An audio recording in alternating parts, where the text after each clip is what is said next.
Hey, I'm Mark Edward Lewis, and I'm here at Cinema Sound Studio B. And today we're going to be talking about one of the projects that we worked on called Lady Deadpool Diaries. And they had to actually pull back their product and put out a PSA to tell all their fans that, hey, this is coming soon. They didn't have any money, and we had to do it really, really fast. And I wanted to show you what a complete replacement of every bit of set sound looked like and how we did it. We're going to do it in Pro Tools, but it was very fast and just kind of using a super efficiency of sounds and mix elements to get a nice cohesive whole to make it still feel immersive, but not break the time budget or the physical budget. Let me show you what happened. All right, we're back in Pro Tools looking at the Lady Deadpool Diaries PSA. There's a little sequence here at the end I wanted to show you where, again, we had to completely replace every bit of audio in this because of a pool filter, and we just couldn't get good sound because of all the noise of the water and that the actors were in water. We didn't want to expose our microphones to that. So let me show you what we recorded on set. Let's go here. Okay, go. My name is Bob.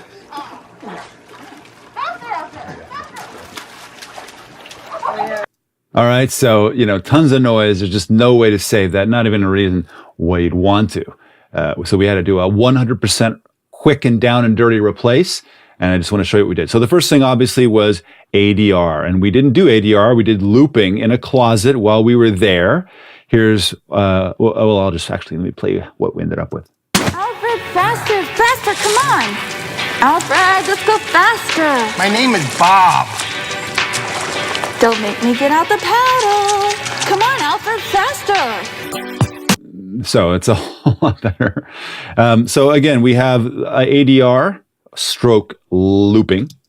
Alfred, faster, faster, come on! Alfred, let's go faster! My name is Bob. And we're doing the same thing. We've got an EQ and then a Renaissance verb, adding kind of that pool tile.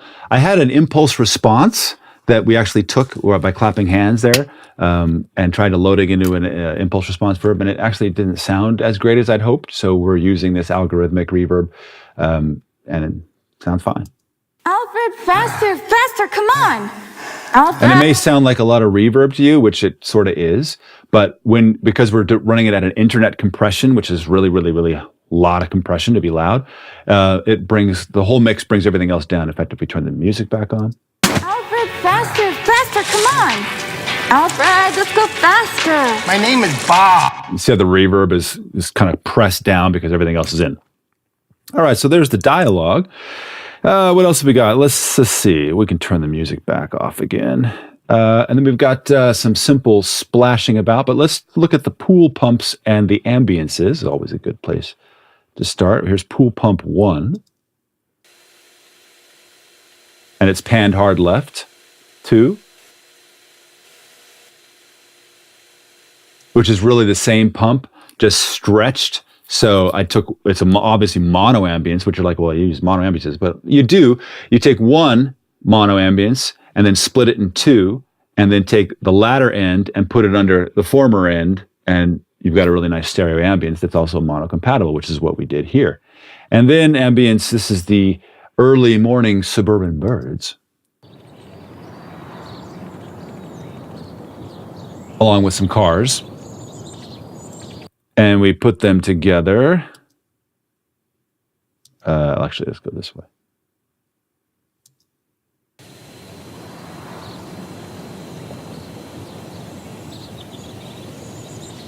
And it's pretty useful.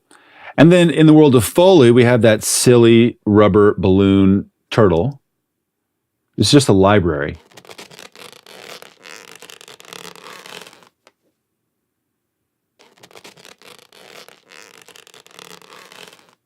Which I don't really recommend using libraries, but if it's down and dirty and cheap and you got to put something in there, it totally works. And in context. Alfred, faster, faster, come on! Alfred, let's go faster! My name is Bob. And it's in there just enough so that you can kind of get it. And then the bulk of the rest of the work was trying to find a library, because we didn't have any money or time to do actual water Foley, but something that was water splashings.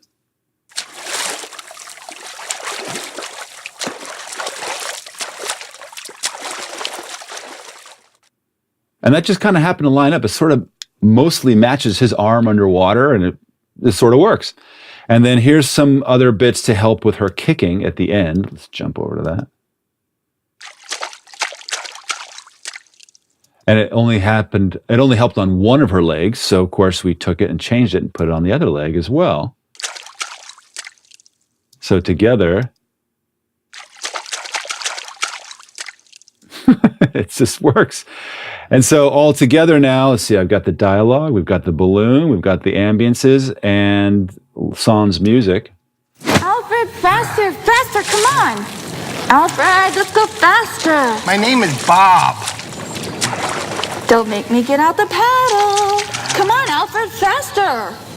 And that's what you get. Just a simple down and dirty. Didn't take that long, maybe a few hours just to find the sounds, drop them in. And there's nothing special about Pro Tools. You can do this with Adobe Audition, a Digital Performer, or Nuendo, any other audio editing workstation that you have. Just sliding it in, doing some judicious EQ, and knowing how to do some clever layering just to get things sounding great. Not super professional if you've got no time and no money, like we did on this thing. We had to turn it around really fast, but you can do it. Drop us a line on the blog or on the forum on Cinema Sound and ask us questions on how you would do this on your projects. It was a lot of fun working on that, both directing it on set at the jacuzzi site and then knowing I was going to have to replace everything and doing it in post. But that post process had no time. We had to move, and we had no money, and libraries on top of it for Foley, which is like, unless it's really well done, hard to do, as you can see, hard to make work. But using the right use of layering to cover up bits that don't work, that are going to be louder anyway, like, splashes of the feet or water that doesn't quite work on top of dialogue, things like this can really, really save the day when you don't have time. And you'll still be able to create that immersive element. Look, I'm always talking about do as much as you can, layers and all this stuff, and always mix in surround. And you'll notice this wasn't done in surround because I knew it would never, ever see the light of day in a theater. Always in stereo in that case. And so we had to go. So if you have any questions on how to apply this kind of, speedy, fast go, complete replacement of audio, come to the cinemasound.com site and join us on the forum, ask questions, and we'll do our best to get you up and running as soon as possible. Until then, we'll see you in post. Even if you for your stuff.